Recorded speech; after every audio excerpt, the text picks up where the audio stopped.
Have you ever wondered how you can change the order of the files listed in File Explorer through Windows? Let me show you in today's video. Hi, I'm Michelle, a computer coach, here sharing tips and tricks on your everyday software to make life that little bit easier. So here I am with Windows Explorer or File Explorer displayed on the screen, and you can see I'm in my documents with basically a default view. Now the catch is I can't actually see the details of the files to allow me to sort, which is the quickest and easiest way to do it. So the first thing I need to do is click here at the top of the screen on the View tab and change my layout from whichever one you prefer through to the last one of Details. This now shows me all of my files in a single column list. And more importantly, I've actually got the column titles at the top of the screen. With them displayed, what I can do is now click on any of these to sort on that option.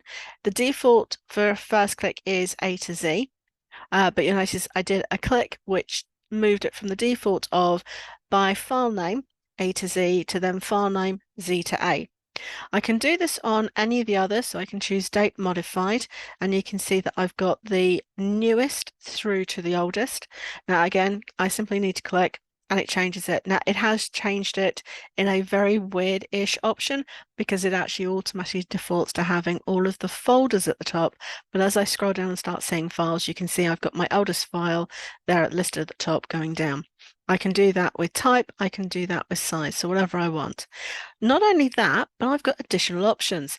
As I hover over the columns, you can see to the right of each column title, I've got a drop down arrow. Through here, I can now choose what I want to say. So if I want to see A to H, for example, I simply need to click and there it is.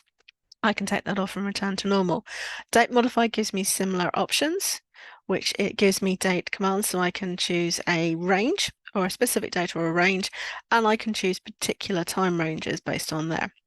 Again, for the type, it's going to give me something similar based on what I've got, and size again gives me different options. So this is really useful if I want to find out what files are large to actually try and clear up my drive a little bit.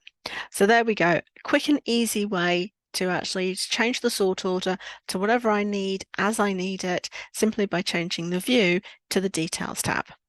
If you like this video, please do give it a thumbs up. It really helps the video.